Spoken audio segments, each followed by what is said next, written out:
আসসালামু আলাইকুম। আমার প্রিয় শিক্ষার্থীরা, তোমরা যে যেখানে আছো, আশা করছি সবাই সুস্থ আছো, সবাই নিরাপদে আছো। আজকের অনলাইন ক্লাসে আমি স্বাগত জানাচ্ছি আমার এমএ শেষ পর্বের শিক্ষার্থীদেরকে। এমএ শেষ পর্বের 5003 কোর্সের রবীন্দ্রনাথের উপন্যাস নিয়ে আমি আলোচনা শুরু করেছিলাম। ইতিপূর্বে আমরা রবীন্দ্রনাথের চতুরঙ্গ উপন্যাস নিয়ে কথা বলেছি। আজকে আমরা অন্য একটি উপন্যাস শুরু করার চেষ্টা করব। আশা করছি তোমরা সবাই সাথেই থাকবে। কোনো এক মনীষী বলেছিলেন, জাতির স্বার্থই হবে ব্যক্তির স্বার্থ, জাতির কল্যাণই হবে ব্যক্তির কল্যাণ। হ্যাঁ, জাতির প্রসঙ্গ যেহেতু এসেছে, সে প্রসঙ্গে আসে দেশ। আর দেশ প্রসঙ্গে রবীন্দ্রনাথ বলেন যে দেশ কেবল ভৌগোলিক নয়, দেশ হচ্ছে মানসিক। প্রিয় শিক্ষার্থীরা, আমরা রবীন্দ্রনাথের ঘরে বাইরে উপন্যাস নিয়ে আলোচনা করার চেষ্টা করব। ঘরে বাইরে উপন্যাসটি বাংলা 1322 সালের বৈশাখ থেকে ফাল্গুনের মধ্যে সবুজপত্র পত্রিকায় প্রকাশিত হয়। এরই মধ্যে রবীন্দ্রনাথ কিন্তু বলাকা কাব্যের কিছু কবিতাও লিখে যাচ্ছেন, সাথে কিছু তার প্রবন্ধ লেখাও চলছে। উপন্যাসটি শেষ হওয়ার পর তো কথাই নেই। মাসিক কিস্তিতে যখন বের হয়েছে, সঙ্গে সঙ্গে অনেক বাদবিতণ্ডা হয়েছে এই উপন্যাসটিকে নিয়ে। রবীন্দ্রনাথ অবশ্য নিজেও তাতে যোগ দিয়েছিলেন। এই বাদবিতণ্ডার অনেক কথা কিন্তু সাহিত্য সমালোচনায় অবান্তর। তবে এটাকে উপলক্ষ করে রবীন্দ্রনাথ সাহিত্য ও সমাজের সম্পর্ক নিয়ে যে দু একটি কথা বলেছেন, সেটা অবশ্য আমাদের জানা প্রয়োজন। উপন্যাস লেখার উদ্দেশ্য নিয়ে যখন কথা উঠেছিল, এর সুন্দর উত্তরও দিয়েছিলেন রবীন্দ্রনাথ। তিনি বলছেন যে হরিণের গায়ে যে দাগ আছে, লোকের ধারণা সেই দাগ চিহ্নের দ্বারা আলো ছায়ার সঙ্গে সে বেমালুম মিশিয়া যাইতে পারে, কিন্তু এই উদ্দেশ্য সম্বন্ধে হরিণ হয়তো কিছু জানে না, লেখক সম্বন্ধেও তাহাই। তবে আমরা পাঠকরা বলতে পারি, যে কালে আসলে লেখক জন্মগ্রহণ করেছেন, সেই কালটি লেখকের ভেতর দিয়ে হয়তোবা আপন উদ্দেশ্যে তিনি ফুটিয়ে তুলেছেন। লেখকের কাল লেখকের চিত্তের মধ্যে গোচরে অগোচরে প্রবেশ করতেই পারে। আর ঘরে বাইরে উপন্যাসের মধ্যে লেখক যে জিনিসগুলো নিয়ে এসেছেন, যে জিনিসটির ছাপ রয়েছে, আসলে সেটা হচ্ছে শিল্পের ছাপ। এর ভেতর থেকে কেউ যদি সুশিক্ষা বা কুশিক্ষা আদায় করে নিতে চায়, কেউ যদি বুঝতে চায়, তাহলে আসলে সেদিকে লেখকের কোনো বিষয় না, বা সেই দিকটা লেখকের উদ্দেশ্যের কোনো অঙ্গ নয়। এ ধরনের বহু কথাই সবুজপত্র পত্রিকায় রবীন্দ্রনাথ প্রকাশ করে গেছেন। চতুরঙ্গ ও ঘরে বাইরে সমসাময়িক রচনা। চতুরঙ্গের মতো ঘরে বাইরেও বাংলা সাহিত্যে বিতর্ক এবং জটিল উপন্যাস। তবে ঘরে বাইরে কেন্দ্রিক বিতর্কের প্রধান কারণ হচ্ছে আসলে এর আঙ্গিকগত নয়, এর কারণ রাজনৈতিক মতাদর্শ ও নীতি ভাবনা। 20 শতকের প্রথম পাদের স্বদেশী আন্দোলন উপন্যাসের পরিপ্রেক্ষিত হিসেবে গুরুত্বপূর্ণ ভূমিকা পালন করেছে। দেশব্যাপী গণজাগরণ, বিদেশি দ্রব্য বর্জন, ছাত্র ও যুবকদের অংশগ্রহণ, পিকেটিং, প্রচার অভিযান, নেতাদের উদ্দাম বাগ্মিতা এবং স্বদেশী আন্দোলন সূত্রে বল প্রয়োগ, বিভিন্ন জায়গায় অগ্নিসংযোগ, বিশেষ করে হিন্দু এবং মুসলমানের মধ্যে যে বিরোধ, এই সব কিছু ঐতিহাসিক তথ্য হিসেবে ঘরে বাইরে উপন্যাসে উঠে এসেছে। সে দিকগুলো বিবেচনা করে আমরা বলতে পারি যে ঘরে বাইরে উপন্যাসটি আসলে রাজনীতিমূলক। বাঙালির জাতীয় জীবনে কবিগুরু রবীন্দ্রনাথ ঠাকুর অঙ্গাঙ্গিভাবে জড়িত, অসামান্য প্রতিভার অধিকারী। সাহিত্য, শিল্পকলা, ধর্ম, শিক্ষা, সমাজ সংস্কার, রাজনীতি, দর্শন কোনো কিছুই তার চিন্তার বাইরে যায়নি। তিনি একাধারে কবি, সাহিত্যিক, গীতিকার, শিল্পী এবং শিক্ষাবিদ। লিখেছেন অনেক কবিতা, গানও লিখেছেন এবং ছবিও এঁকেছেন। আর রাজনীতি, রবীন্দ্রনাথের রাজনৈতিক আন্দোলনে অংশগ্রহণের বিষয়টি আসলে তার জীবনের একটি চ্যালেঞ্জ বলেই উল্লেখ করা যায়। রবীন্দ্রনাথের গোরার মতো ঘরে বাইরে গ্রন্থের বৈশিষ্ট্যের মর্ম অনুধাবন করতে হলে বাংলাদেশের যে ভাব ও আদর্শ রয়েছে, সেই ভাব ও আদর্শের যে সংঘাত, ধর্ম, সমাজ, রাষ্ট্র আবর্তের এবং তার সঙ্গে রবীন্দ্রনাথের যে যোগাযোগ, সেই বিষয়টার আসলে একটু পরিচয় নেওয়া প্রয়োজন। রবীন্দ্রনাথের প্রথম পরিচিতি হলো তিনি একজন কবি। একজন কবি হিসেবে তিনি আসলে রাজনীতির ঊর্ধ্বে তার মনটাকে স্থাপন করতে চেয়েছিলেন। রাজনীতির ক্ষতিকারক দিকটি তিনি খুব ভালোভাবে অনুধাবন করেছিলেন। তাই প্রথম দিকে রাজনৈতিক বিষয় সম্পর্কে তিনি বিশেষ আগ্রহ ছিল না, অর্থাৎ রাজনীতিটাকে তিনি বেশি একটা পছন্দ করে নিতে পারেননি। তিনি মনে করতেন রাজনীতির ফলে মিথ্যা, কপটতা বা নিষ্ঠুরতায় বৃদ্ধি পায়। কিন্তু আসলে বাস্তব ক্ষেত্রে কী দেখা যায়? বাস্তব ক্ষেত্রে দেখা যাচ্ছে যে রবীন্দ্রনাথের রাজনীতি ভাবনা পরবর্তীকালে আসলে দ্বিধাগ্রস্ত হয়ে উঠেছিল। কেননা একজন কবি হিসেবে তিনি রাজনীতি সম্পর্কে অনাগ্রহী হলেও তিনি যেমন ইউরোপীয় সাম্রাজ্যবাদের বিরোধিতা করেছেন, তেমনি ভারতীয় জাতীয়তাবাদের সমর্থনেও তিনি কিন্তু এগিয়ে এসেছিলেন। 1905 সাল, এই 1905 সালে কার্জনের বঙ্গভঙ্গের বিরুদ্ধে গড়ে ওঠা স্বদেশী আন্দোলনকে কেন্দ্র করেই ভারতের রাজনীতি ও আর্থসামাজিক সমস্যা সম্পর্কে রবীন্দ্রনাথের মনোভাব সর্বপ্রথম প্রকাশ্যে উদ্ভাসিত হয়। তবে 1913 সালে নোবেল পুরস্কার লাভের পর রবীন্দ্রনাথের রাজনৈতিক কর্মকাণ্ডের প্রতি সমগ্র বিশ্ববাসীর নজর আকৃষ্ট হয়। 1919 সাল, এই 1919 সাল ভারতবর্ষের ইতিহাসে খুবই গুরুত্বপূর্ণ। 1919 সালে ব্রিটিশ সরকারের পাঞ্জাবের জালিয়ানওয়ালাবাগে সংগঠিত হত্যাকাণ্ডের প্রতিবাদ স্বরূপ রবীন্দ্রনাথ নিজের নাইট উপাধি ত্যাগ করেছিলেন। এভাবে এই রাজনৈতিক সক্রিয়তার দ্বারা ইউরোপের সর্বাধিক নজর কাড়া সম্ভব হয়েছে রবীন্দ্রনাথের পক্ষে। তাছাড়া এরই মধ্যে তার রাজনৈতিক দৃষ্টিভঙ্গির ভিত্তিতে রচিত ঘরে বাইরে উপন্যাসের ইংরেজি অনুবাদ যখন প্রকাশিত হয়, তখন রবীন্দ্রনাথের রাজনৈতিক দৃষ্টিভঙ্গির প্রতি ইউরোপের মনোযোগ আরও বৃদ্ধি পায়। কিন্তু বঙ্গভঙ্গের পরিপ্রেক্ষিতে শুরু হওয়া স্বদেশী আন্দোলনে রবীন্দ্রনাথের অংশগ্রহণের বিষয়টি আসলে খুবই গুরুত্বপূর্ণ। ভারতে ব্রিটিশ সরকারের স্বেচ্ছাচারী নীতির অন্যতম প্রধান রূপকার লর্ড কার্জনের উদ্যোগে 1905 সালে বাংলা দ্বিখণ্ডিত হয়। এই বঙ্গভঙ্গের প্রতিক্রিয়া হিসেবে 1905 সাল থেকে 1911 সাল পর্যন্ত বঙ্গভঙ্গের বিরুদ্ধে স্বদেশী আন্দোলন সংগঠিত হয়। কার্জন বৃহৎ বঙ্গ বিভাজনের সপক্ষে অনেক যুক্তি দেখিয়েছিলেন। বাস্তব ক্ষেত্রে আসলে এই বঙ্গভঙ্গের নেপথ্যে ছিল বাঙালি জাতির বিরুদ্ধে কার্জনের কুচক্রী মনোভাব। অসৎ উদ্দেশ্যে কার্জন এই বাংলাকে দ্বিখণ্ডিত করেছিল। বাঙালি জাতি ছিল ভারতে ব্রিটিশ বিরোধী আন্দোলনের মস্তিষ্ক। এই মস্তিষ্ককে দ্বিখণ্ডিত ও দুর্বল করে ব্রিটিশ বিরোধী আন্দোলনের মেরুদণ্ড ভেঙে দেয়াই ছিল কার্জনের মূল লক্ষ্য।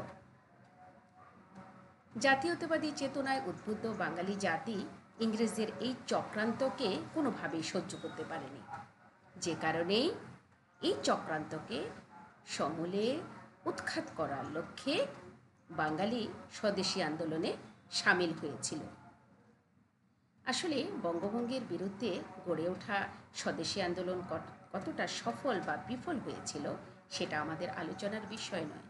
আমাদের আলোচনার বিষয় হচ্ছে রবীন্দ্রনাথের নেতৃত্বে গড়ে ওঠা একটি আদর্শায়িত গণপ্রতিরোধের চিত্র, যেখানে বাঙালি নরনারী এক পতাকা তলে এসে দাঁড়িয়েছিল। যাই হোক, স্বদেশী আন্দোলনের শেষ দিকে রবীন্দ্রনাথের গোরা উপন্যাস প্রকাশিত হয়। আমরা গোরা উপন্যাসে দেখেছি যে গোরার চিন্তায় কাজ করেছিল জাতীয়তাবোধ। রবীন্দ্রনাথ স্বদেশী আন্দোলনের মাধ্যমে বাঙালির হৃদয়ে সেই জাতীয়তাবোধেরই বিকাশ ঘটাতে চেয়েছিলেন।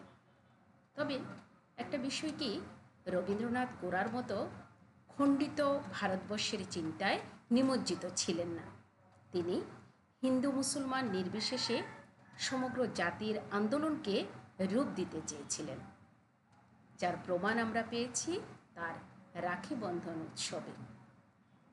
লর্ড কার্জনের বঙ্গভঙ্গের বিরুদ্ধে 1906 সালে স্বদেশী আন্দোলন পূর্ণোদ্যমে শুরু হয়ে যায়।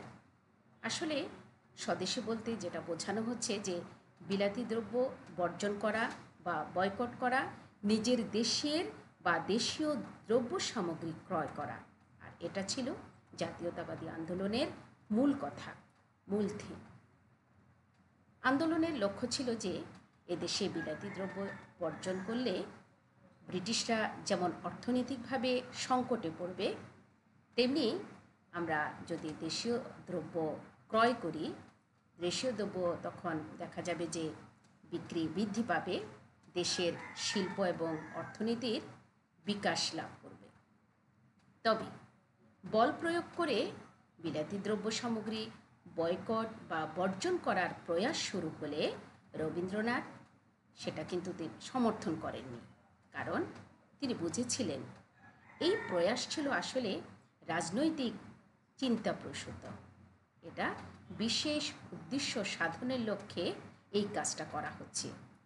এতে বাস্তবসম্মত বোধের অনেক অভাব ছিল, যে কারণে রবীন্দ্রনাথ এই ব্যাপারটিকে কোনোভাবেই সমর্থন করতে পারেননি যে বল প্রয়োগ করে কেউ যেন বিলাতি দ্রব্য সামগ্রী বয়কট বা বর্জন করে।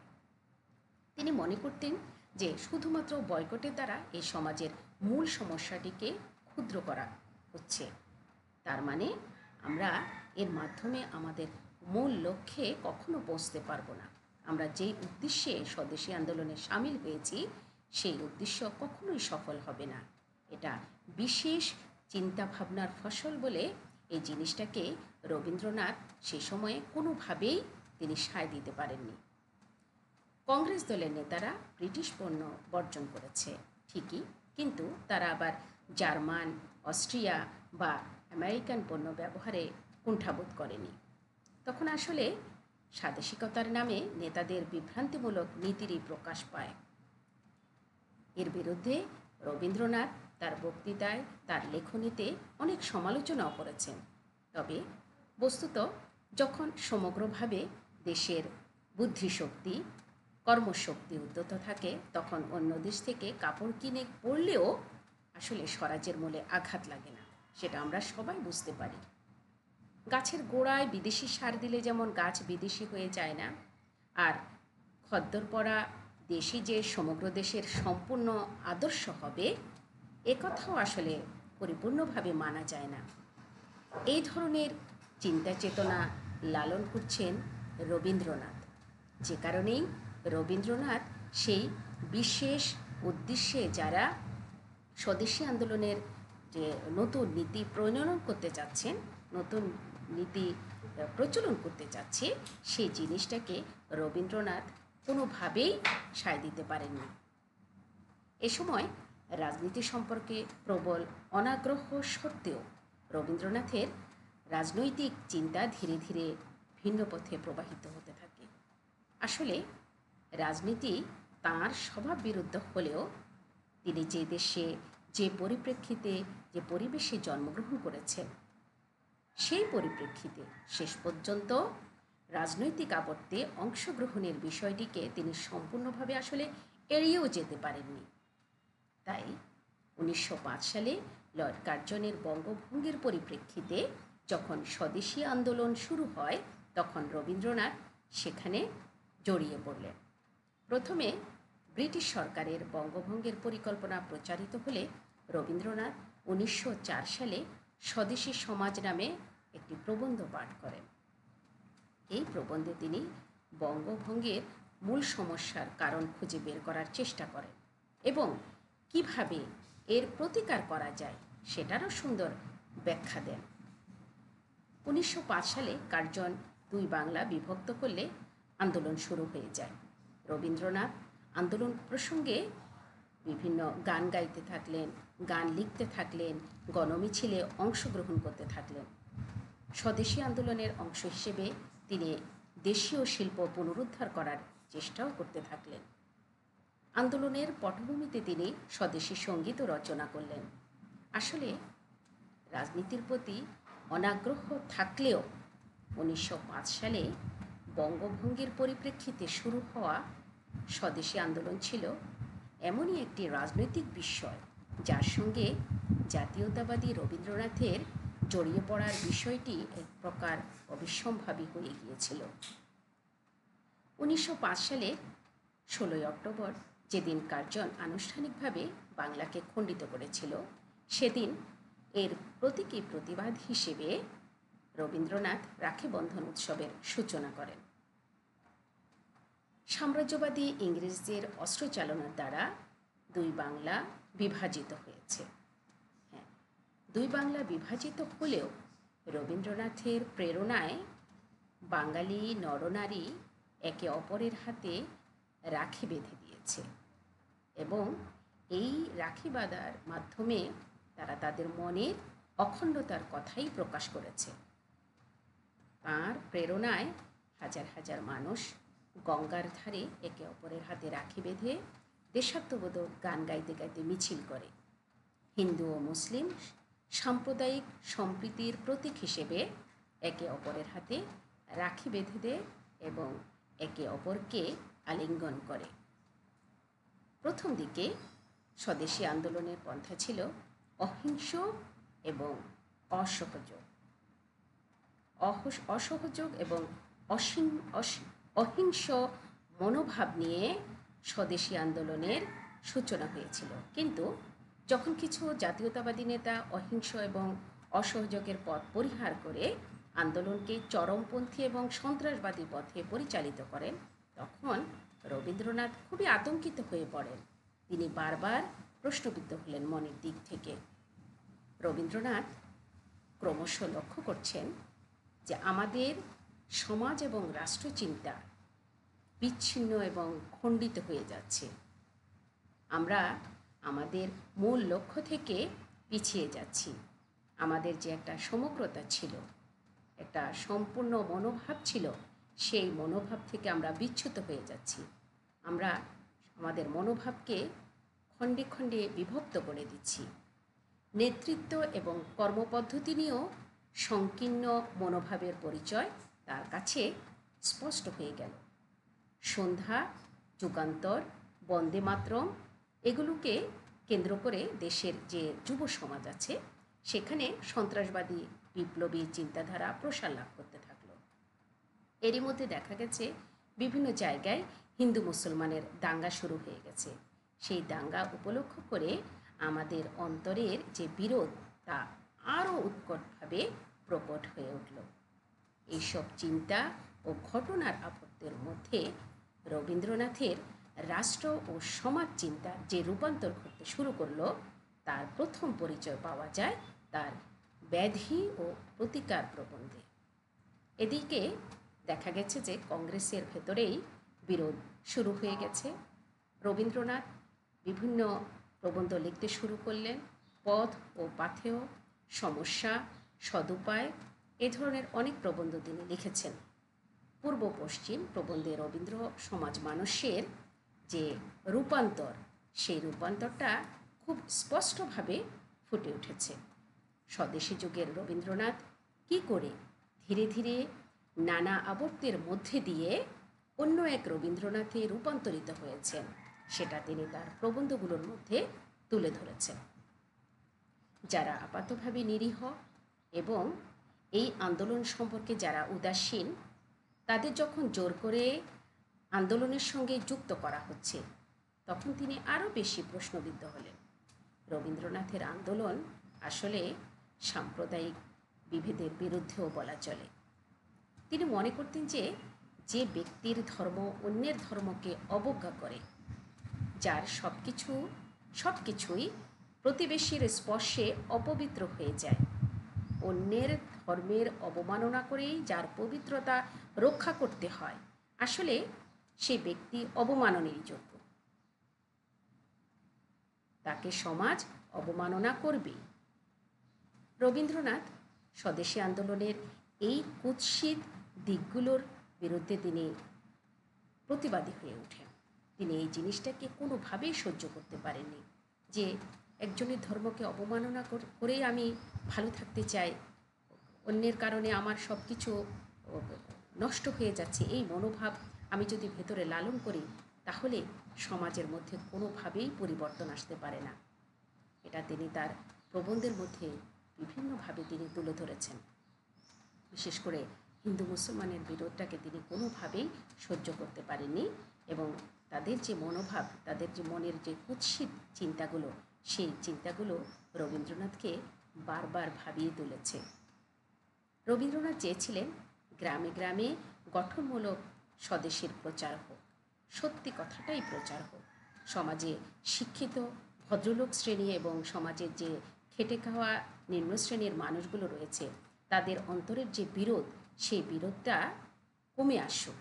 তিনি চেয়েছিলেন স্বেচ্ছাসেবকরা গ্রামে গ্রামে ঘুরে ঘুরে গ্রামবাসীদের অভাব অভিযোগগুলো শুনুক, উপলব্ধি করুক, জানুক কোথায় আসলে মূল সমস্যা, সেই মূল সমস্যাটা ধরে সমস্যার সমাধান করা উচিত। এই বোধটা রবীন্দ্রনাথের মধ্যে জাগ্রত হয়েছিল। রবীন্দ্রনাথ স্বদেশী আন্দোলনকে কেন্দ্র করে চরমপন্থী ও নরমপন্থী আদর্শের বিরোধ এবং বাড়াবাড়িকে বা বাইরে থেকে আন্দোলনের মতাদর্শ চাপিয়ে দেওয়াকে কোনোভাবেই তিনি সমর্থন করেননি। তাছাড়া তিনি লক্ষ্য করেছিলেন যে আন্দোলনে ক্রমে হিন্দুত্ববাদী প্রভাব প্রকট হয়ে উঠেছে, যে কারণে মুসলিম সমাজ আন্দোলন থেকে নিজেদেরকে দূরে সরিয়ে রেখেছে। তারা নিজেদেরকে দূরে রেখে তারা কোনোভাবেই আন্দোলনে অংশগ্রহণ করতে চাচ্ছে না বা চায়নি। তাই মুসলমানদের অনেকেই তখন মনে মনে চিন্তা করছে এটা আসলে হিন্দুদের আন্দোলন, অতএব এই আন্দোলনে তাদের সাড়া না দিলেও চলবে। অর্থাৎ তারা আন্তরিকভাবে সাড়া দেওয়ার প্রয়োজন কোনোভাবেই অনুভব করেনি। তাছাড়া আন্দোলনের সময় এক শ্রেণীর নতুন পুনরুজ্জীবনবাদীর আবির্ভাব ঘটে। তাদের উদ্যোগে সমাজে হিন্দু মুসলিম সাম্প্রদায়িক বিভেদও সৃষ্টি হয়েছিল। কিছু জাতীয়তাবাদী নেতার উৎসাহে বাংলায় হিন্দু মুসলমান সম্পর্কের অবনতিও কিন্তু ঘটেছে সেই সময়, যার কারণে আমরা ইতিহাস পড়ে জেনেছি যে 1906 থেকে 1907 মধ্যে, 1906 মে থেকে 1907 মের মধ্যে পূর্ববঙ্গে বেশ কয়েক জায়গায় হিন্দু মুসলমানের মধ্যে সাম্প্রদায়িক দাঙ্গা সৃষ্টি হয়েছিল। এরপর আন্দোলন ক্রমে সন্ত্রাসবাদী পথে অগ্রসর হতে শুরু করলে রবীন্দ্রনাথ খুবই হতাশ হয়ে পড়েন। অর্থাৎ যে দেখছেন যে অহিংস অসহযোগ আন্দোলন ছিল, ধীরে ধীরে সন্ত্রাসবাদী পথে সেটা অগ্রসর হচ্ছে। আর এই জিনিসটার জন্য রবীন্দ্রনাথ খুবই চিন্তিত হয়ে পড়লেন। তিনি হতাশ হয়ে গেলেন যে বোধ থেকে বাঙালি আন্দোলনে ঝাঁপিয়ে পড়েছিল, সেই চিন্তা থেকে, সেই ভাবনা থেকে বাঙালি দূরে সরে যাচ্ছে। 1908 সালে ক্ষুদিরাম বসু বোমা নিক্ষেপ করে 2 জন ইংরেজকে হত্যা করেন। অহিংস অসহযোগ থেকে আন্দোলন ক্রমে সহিংস আগ্রাসী পন্থায় যখন পরিচালিত হতে শুরু করে, রবীন্দ্রনাথ তখন ধীরে ধীরে নিজেকে এই আন্দোলন থেকে সরিয়ে নিয়ে আসেন। অর্থাৎ এই আন্দোলনে তিনি আর যুক্ত থাকতে চাননি। তিনি সেই আন্দোলনের মূল যে কর্মকাণ্ড ছিল, সেই কর্মকাণ্ড থেকে তিনি যখন দেখলেন যে বাঙালিরা সেই আসল সত্যিকার পথে আর নেই, অর্থাৎ নতুন আগ্রাসী সহিংস মনোভাবে তারা অগ্রসর হচ্ছে, তখন এই জিনিসটাকে রবীন্দ্রনাথ মনের দিক থেকে কোনোভাবেই সায় দিতে পারছেন না বলেই তিনি আর সেই আন্দোলনের সাথে কোনোভাবেই যুক্ত থাকতে পারছেন না। ফলে তিনি তার বহু স্বদেশবাসীর বিভিন্ন সমালোচনার সম্মুখীন হয়েছিলেন। সমালোচকদের আবার কেউ কেউ তাকে ব্রিটিশ সরকারের সহযোগী বলেও বিদ্রূপ করেছে। তাই রবীন্দ্রনাথ স্বদেশী আন্দোলন থেকে নিজেকে সরিয়ে নিয়ে শেষ পর্যন্ত চলে গেছেন শান্তিনিকেতনে। সেখানে ব্রহ্মচর্যাশ্রম প্রতিষ্ঠায় তিনি আত্মনিয়োগ করলেন। স্বদেশী আন্দোলনে মোহ ভঙ্গ হওয়ার পর থেকে তিনি আর কোনো জাতীয়তাবাদী আন্দোলনে সক্রিয়ভাবে নিজেকে যুক্ত করেননি। এর কারণ প্রথম জীবনে চিন্তা করেছিলেন যে তিনি রাজনীতির ঊর্ধ্বে থাকবেন, কিন্তু পরবর্তীতে যেহেতু সমাজ তাকে রাজনীতির মধ্যে নিয়ে এসেছে, তখন তিনি সত্যিকার রাজনীতিতে জড়িত হয়ে গিয়েছিলেন। কিন্তু যে রাজনীতি সত্যের পথে ছিল, শেষ পর্যন্ত তিনি দেখছেন আসলে সেই পথে না থেকে নিজ নিজ স্বার্থ উদ্ধারের জন্য নেতাকর্মীরা নতুন এক পথ অবলম্বন করেছে, যে কারণে রবীন্দ্রনাথ সেই পথে আর পা বাড়াতে পারেননি। তিনি নিজেকে সেখান থেকে মুক্ত করতে চাইলেন। স্বদেশী আন্দোলন সম্পর্কে রবীন্দ্রনাথের রাজনৈতিক দৃষ্টিভঙ্গির সর্বাধিক পরিচয় পাওয়া যায় তার ঘরে বাইরে উপন্যাসে। ঘরে বাইরে উপন্যাস বঙ্গভঙ্গের বিরুদ্ধে গড়ে ওঠা স্বদেশী আন্দোলনের পটভূমিতে রচিত। এই উপন্যাসে রবীন্দ্রনাথ যে শুধু সমকালীন বাঙালি জাতীয়তাবাদী রাজনৈতিক নেতাদের দৃষ্টিভঙ্গির প্রতিবাদ করেছেন তাই নয়, এটি হচ্ছে সাধু ভাষা পরিত্যাগ করে চলিত বাংলা ভাষায় রচিত প্রথম উপন্যাস। ফলে তখন থেকেই সংস্কৃতপ্রেমী পণ্ডিত মহল এর বিরুদ্ধে আরও প্রতিবাদী হয়ে ওঠে। উপন্যাসটির ইংরেজি অনুবাদ the home and the world প্রকাশিত হলে ইউরোপীয় এর ব্যাপক সাড়া পড়ে যায়। যাই হোক, আমরা মোটামুটিভাবে যে স্বদেশী আন্দোলনের যে একজন প্রধান জাতীয়তাবাদী নেতা রবীন্দ্রনাথ, তার সম্পর্কে বুঝতে পারলাম যে কী করে রবীন্দ্রনাথ, স্বদেশী যুগের রবীন্দ্রনাথ কী করে ধীরে ধীরে নিজের মনটাকে পরিবর্তন করে সেই জাতীয়তাবাদী আন্দোলন থেকে নিজেকে সরিয়ে নিয়ে এসেছেন। সেই কী দৃষ্টিভঙ্গির পরিচয় দিয়েছিলেন রবীন্দ্রনাথ সে সময়, সেই জিনিসটা সংক্ষেপে জানতে পারলাম। ইনশাল্লাহ আমরা সামনের ক্লাসে ঘরে বাইরে উপন্যাস শুরু করব। আশা করছি এ পর্যন্ত সবাই ভালো থাকবে, সুস্থ থাকবে। সবাইকে অসংখ্য ধন্যবাদ।